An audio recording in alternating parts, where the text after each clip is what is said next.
warahmatullahi wabarakatuh. Perkenalkan, nama saya Didik Widianto.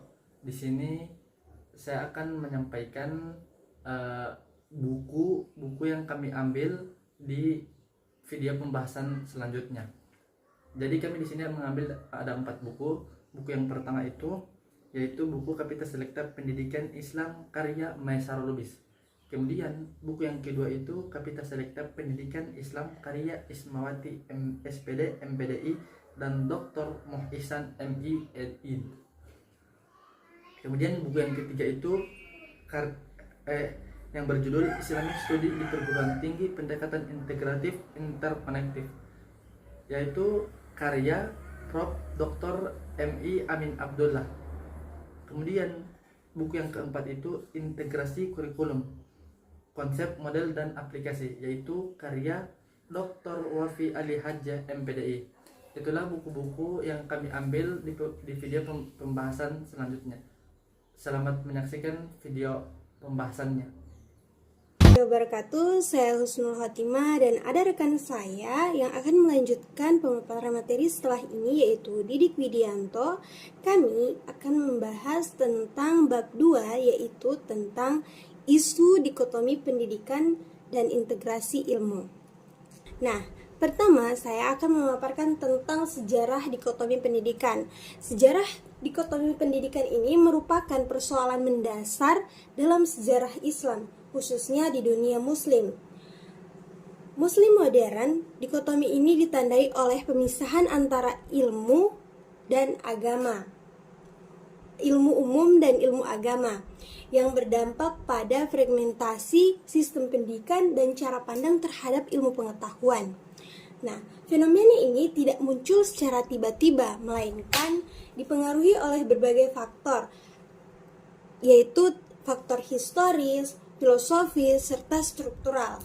Dampak dari kolonialisme terhadap sistem pendidikan ini yaitu membawa pengaruh besar terhadap sistem pendidikan di negara Muslim, termasuk Indonesia. Nah, pemerintah kolonial ini memperkenalkan sistem pendidikan yang bersifat sekuler, ekonomi penjajah, dan pendidikan agama. Di sini, pendidikan agama itu dikesampingkan dan dipisahkan dari formal modern. Akibatnya, terjadi pengaruh ilmu umum, terjadi pengaruh itu antara ilmu umum dan lembaga tradisional yang fokusnya pada ilmu keagamaan, atau pola ini mengakar kuat dan berlanjut hingga masa pasca kolonial. Lalu ada dampak kolonialisme terhadap pendidikan. Nah, dalam perkembangan pemikiran Islam terjadi pergeseran paradigma tentang pemisahan antara wahyu dan akal. Di sini mereka menghilangkan dalam pendidikan umum pada masa pasca kolonial itu. Baik, saya akan melanjutkan tentang pemisahan wahyu dan akal dalam tradisi intelektual. Pemisahan wahyu dan akal dalam tradisi intelektual ini terjadi pergeseran paradigma yang memisahkan antara wahyu dan akal sebagai dua sumber ilmu yang seolah-olah ini bertentangan. Sebagian kalangan memandang bahwa wahyu ini hanya relevan untuk urusan agama, urusan spiritual, sementara akal ini digunakan secara eksklusif dalam pengembangan ilmu duniawi. Lalu, di sini saya akan menjelaskan juga tentang akibat dualisme sistem pendidikan pesantren dan sekolah formal. Perbedaan antara pesantren dan sekolah formal ini menentukan kalau dalam dunia pesantren itu pembelajaran yang diterapkan dalam dunia pesantren tersebut itu lebih mendalam pada ilmu agama, pembentukan karakter, spiritual. Sedangkan kalau di sekolah umum itu lebih berfokus pada pengetahuan umum, keterampilan akademik. Nah, pesantren dan sekolah formal itu sangat berbeda. Contohnya dalam pembelajaran. Kalau di sekolah formal itu lebih memfokuskan ini pada jenjang SMA atau SMK ya. Kalau SMK dia berfokus pada kejuruan, di mana kita itu mengembangkan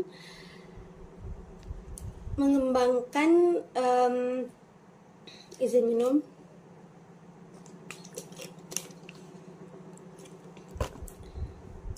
Kemampuan kita di bidang keahlian, contohnya jurusan TKJ, dia lebih memfokuskan kepada pemrograman, perakitan, serta perbaikan tentang komputer, HP, jaringan. Sementara kalau di sekolah madrasah aliyah negeri itu dia memfokuskan pelajaran-pelajaran mengenai Islam seperti fikih, tentang Al-Quran, hadis, sejarah kebudayaan Islam. Lalu Kenalkan, nama saya Didik Widianto. Saya dari PAI 6C. Baik, di sini saya akan menjelaskan sedikit tentang tema yang berjudul itu implementasi integrasi di lembaga pendidikan, teman-teman. Jadi, mengenai implementasi di lembaga pendidikan ini, dia adalah upaya untuk menggabungkan ilmu pengetahuan umum dengan nilai-nilai Islam dalam proses pembelajaran, teman-teman.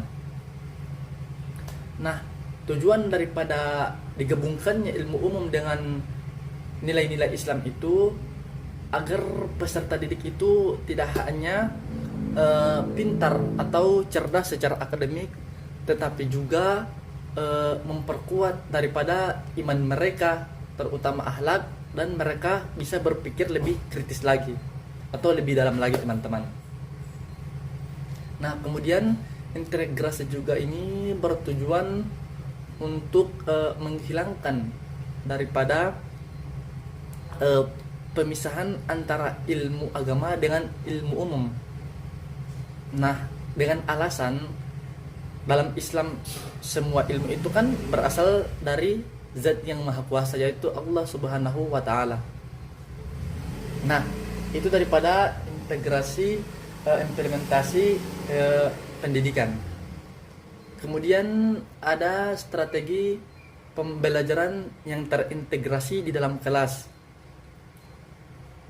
yang dimana strategi pembelajaran ini adalah cara guru untuk menghubungkan materi pelajaran dengan nilai-nilai Islam saat mengajar di depan kelas. Jadi guru itu tidak hanya mengajarkan materi-materi umum, tetapi juga menggabungkan antara nilai-nilai Islam kepada peserta didik, teman-teman.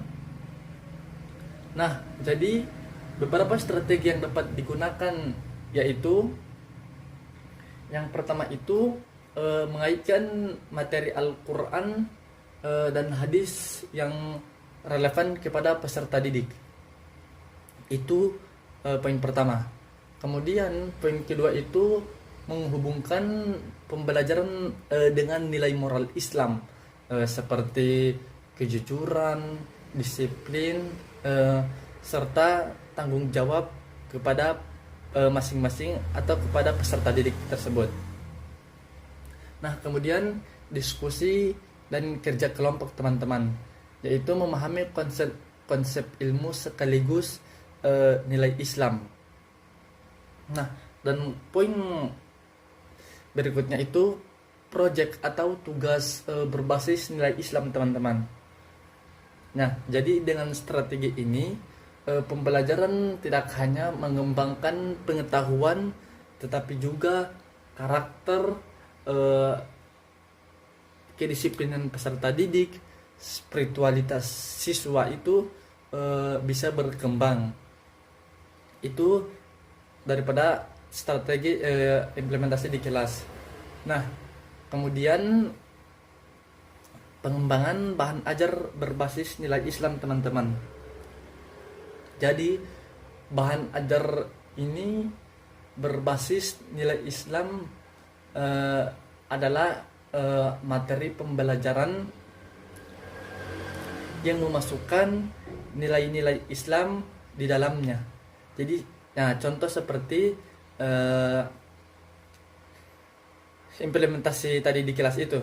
Nah, ciri-ciri daripada memasukkan nilai-nilai Islam di dalamnya itu terutama itu materi dikaitkan dengan nilai-nilai keislaman. Contoh menggunakan dari kisah-kisah Nabi, sahabat, atau ilmuwan Muslim. Nah, ini bertujuan agar peserta didik itu mampu meneladani kisah-kisah para sahabat, karena sebelumnya kan kita sudah mengajarkan kepada peserta didik nilai-nilai Islam atau tokoh-tokoh para sahabat ilmuwan Muslim. Itu yang dimaksud dengan integrasi pembelajaran yang digabungkan. Nah, kemudian tujuannya itu agar belajar ilmu itu sekaligus memperkuat iman dan akhlak peserta didik teman-teman. Mungkin sekian dari saya. Wabillahi taufiq wal hidayah. Assalamualaikum warahmatullahi wabarakatuh.